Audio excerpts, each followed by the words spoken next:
নির্বাচন বাতিলে ষড়যন্ত্র করলে দাঁত ভাঙা জবাব। হুঁশিয়ারি তারেক রহমানের, ধর্ম নয় যোগ্যতার ভিত্তিতে দেশ গড়ার ঘোষণা।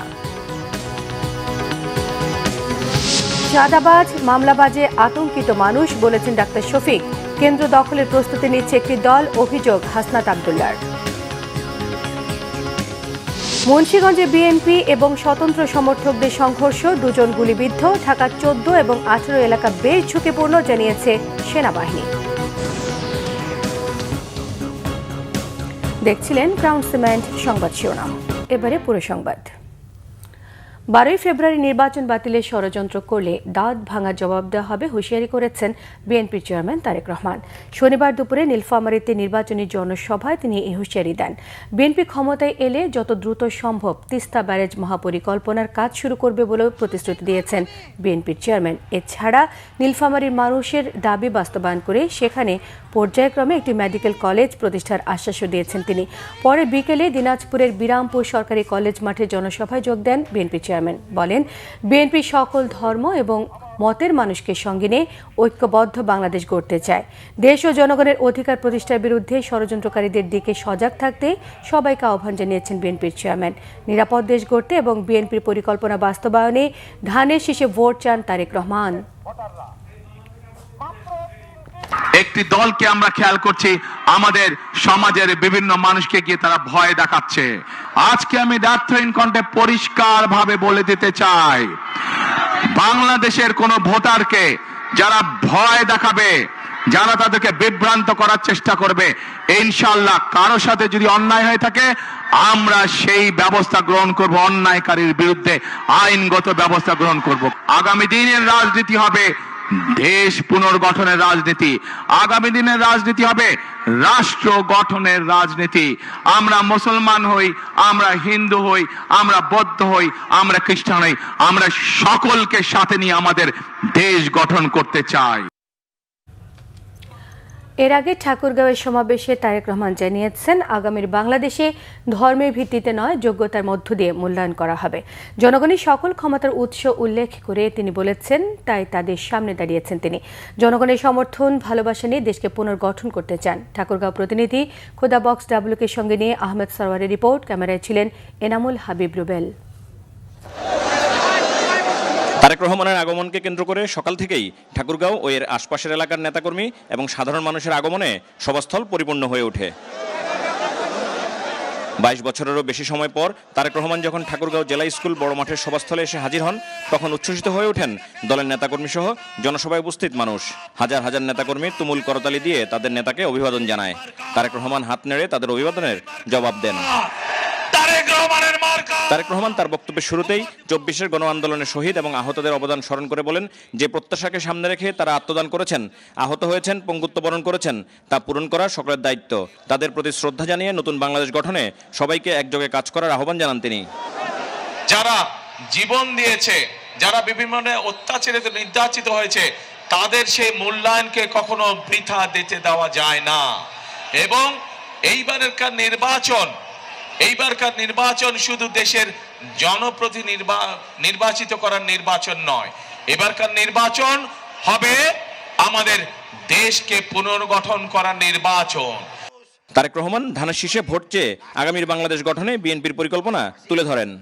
বাংলাদেশের অর্ধেক জনসংখ্যা হচ্ছে নারী। এই নারীকে যদি আমরা আমাদের কর্মের সাথে সম্পৃক্ত করতে না পারি, তাহলে কোনোভাবেই দেশকে এগিয়ে নিয়ে যাওয়া সম্ভব না। বাংলাদেশের প্রত্যেকটি ঘরে ঘরে গৃহিণী যারা আছেন, যারা ঘরের কর্ত্রী, তাদের কাছে আমরা ফ্যামিলি কার্ড পৌঁছে দিতে চাই, প্রত্যেকটি ঘরে প্রত্যেকটি নারীর কাছে। তার সংসার যাতে উনি স্বাচ্ছন্দ্যে পরিচালনা করতে পারেন, তার জন্য আমরা একটি প্রতি মাসের সহযোগিতা তার কাছে পৌঁছে দিতে চাই। কৃষক ভাইদের জন্য আমরা কৃষি কার্ড নামে একটি কার্ড সকলের কাছে পৌঁছে দিয়ে দিতে চাই। ধানের শীষের প্রার্থীকে নির্বাচিত করলে সারা বাংলাদেশে 10,000 টাকা পর্যন্ত যে কৃষি ঋণ আছে, সেই কৃষকদের সেই 10,000 টাকা পর্যন্ত কৃষি ঋণ আমরা মওকুফ করতে চাই। বিভিন্ন মানুষ, দোস্ত মানুষ বিভিন্ন সময় যে ক্ষুদ্র ঋণ গ্রহণ করেছে সমগ্র বাংলাদেশে, কৃষক, জেলে সহ বিভিন্ন শ্রেণী পেশার মানুষ, সেই ক্ষুদ্র ঋণও আমরা সরকারের পক্ষ থেকে, জনগণের হয়ে সরকারের পক্ষ থেকে আমরা পরিশোধ করতে চাই। বেকারদের কর্মসংস্থানের ব্যবস্থা করতে চাই।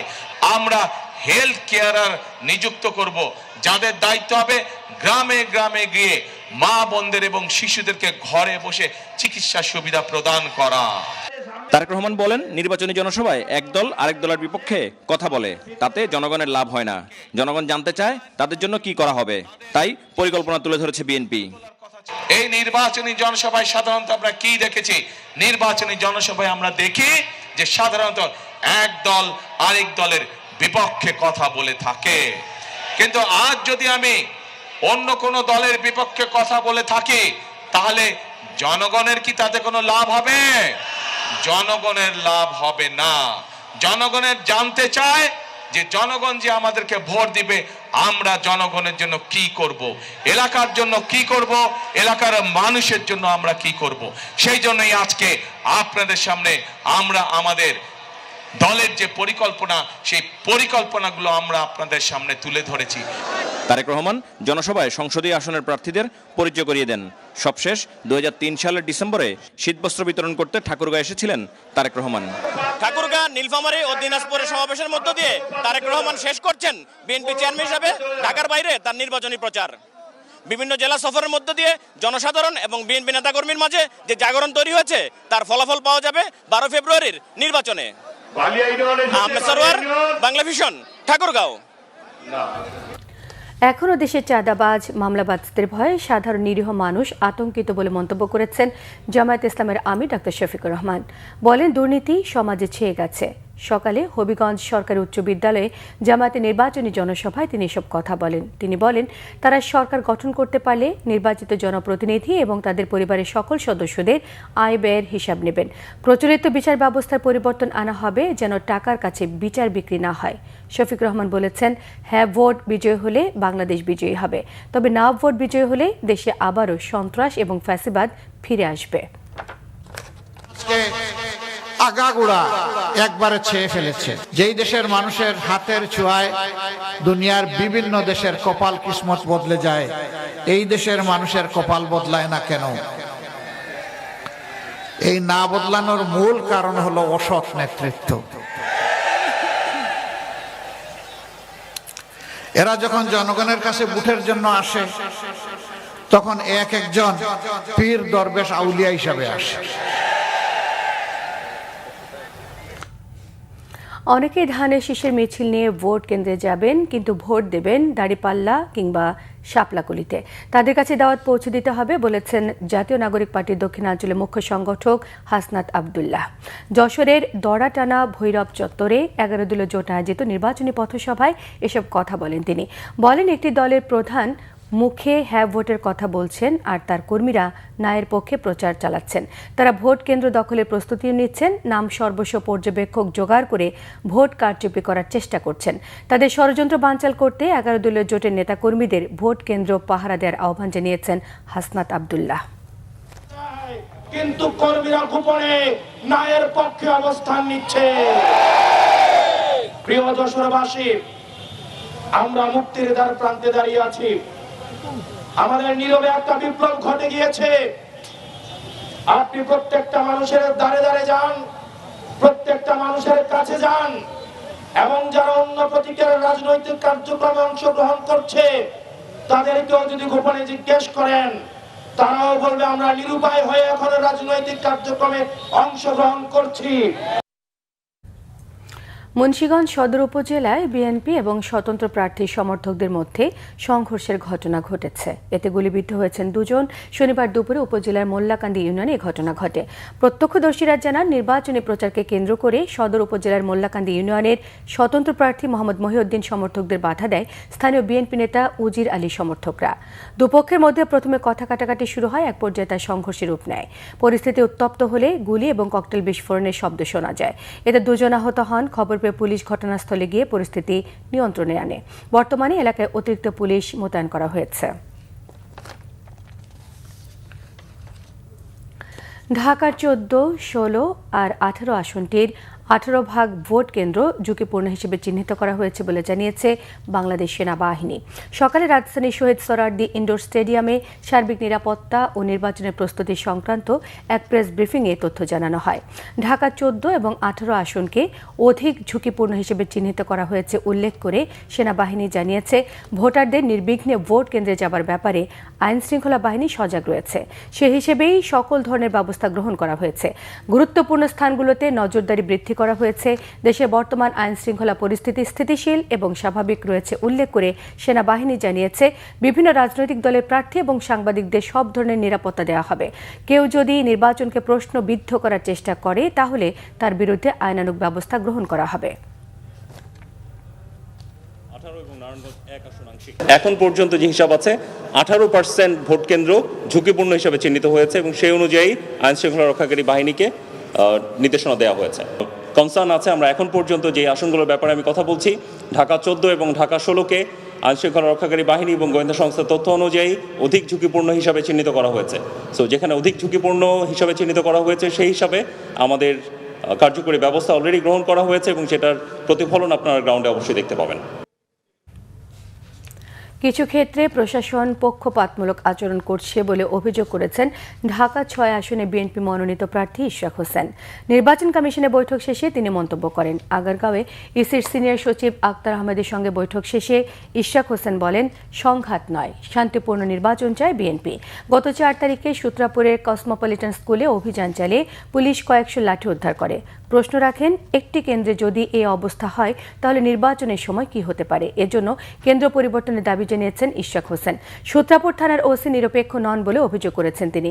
শরীফ ওসমান হাদি হত্যার বিচারের দাবিতে আন্দোলনকারীদের উপর প্রশাসন অতিরিক্ত বল প্রয়োগ করছে বলে মন্তব্য করেছেন ইশরাক হোসেন।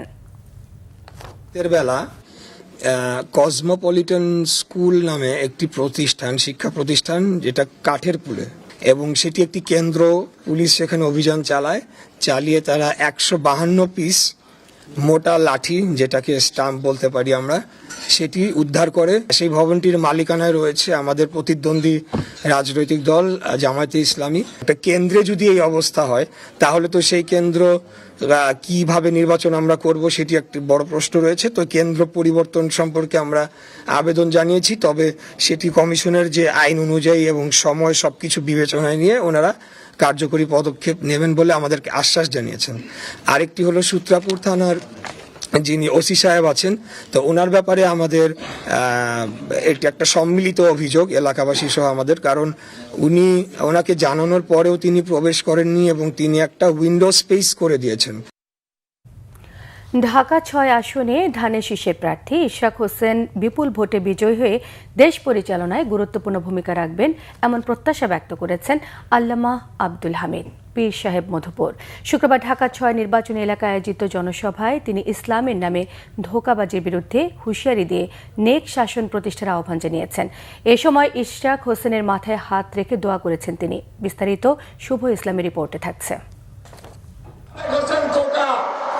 ঢাকা 6 আসনের ধানের শীষের প্রার্থী ইশরাক হোসেন বিপুল ভোটে বিজয়ী হয়ে দেশ পরিচালনায় বিশেষ অবদান রাখবেন বলে প্রত্যাশা করেন আল্লামা আব্দুল হামিদ পীর সাহেব মধুপুর। শুক্রবার ইশরাক হোসেনের সভাপতিত্বে ঢাকা 6 আসনে নির্বাচনী জনসভায় দেওয়া বক্তব্যে তিনি এই আশা ব্যক্ত করেন। আল্লাহর রহমতে বিপুল ভোটে জয়ী হবে, এখানে বিজয় হাতে তালি না দেয়, বিজয় হবে এখানে ইনশাআল্লাহ আজিম। সে দেশের আগামী দিনে এই দেশ পরিচালনার মধ্যে বিশেষ একজন হইয়া থাকবে। এ সময় ইসলামের নামে ধোঁকাবাজির বিরুদ্ধে হুঁশিয়ারি উচ্চারণ করে নেক শাসন প্রতিষ্ঠার আহ্বান জানান। ক্ষমতা আসবেন আপনারা, বিএনপি ক্ষমতা আসতেছে, বিএনপিতে কোনো জুলুম না হয়। আর আমি বলবো আলমের নামে ইসলামের নাম দিয়া ধোঁকা দিতেছে এদের পাশেও না যাওয়া। পরে তিনি ইশরাক হোসেনের মাথায় হাত রেখে নির্বাচনে বিজয় নিয়ে ফিরে আসার জন্য দোয়া করেন। আয়োজনে প্রধান অতিথি হিসেবে উপস্থিত ছিলেন বিএনপির সিনিয়র যুগ্ম মহাসচিব রুহুল কবির রিজভী। এদিকে প্রতিদিনই ঢাকা 6 নির্বাচনী এলাকা চষে বেড়াচ্ছেন ইশরাক হোসেন। ভোটারদের বিভিন্ন সমস্যার কথা শুনছেন এবং তার সমাধানের প্রতিশ্রুতিও দিচ্ছেন। আগামী 12 ফেব্রুয়ারি যদি আমি আপনাদের ভোটে নির্বাচিত হয়ে সংসদ সদস্য হই, অগ্রাধিকার ভিত্তিতে প্রথমেই আমরা গ্যাসের সংকট সমাধানের জন্য জোরালো ভূমিকা নেব ইনশাআল্লাহ।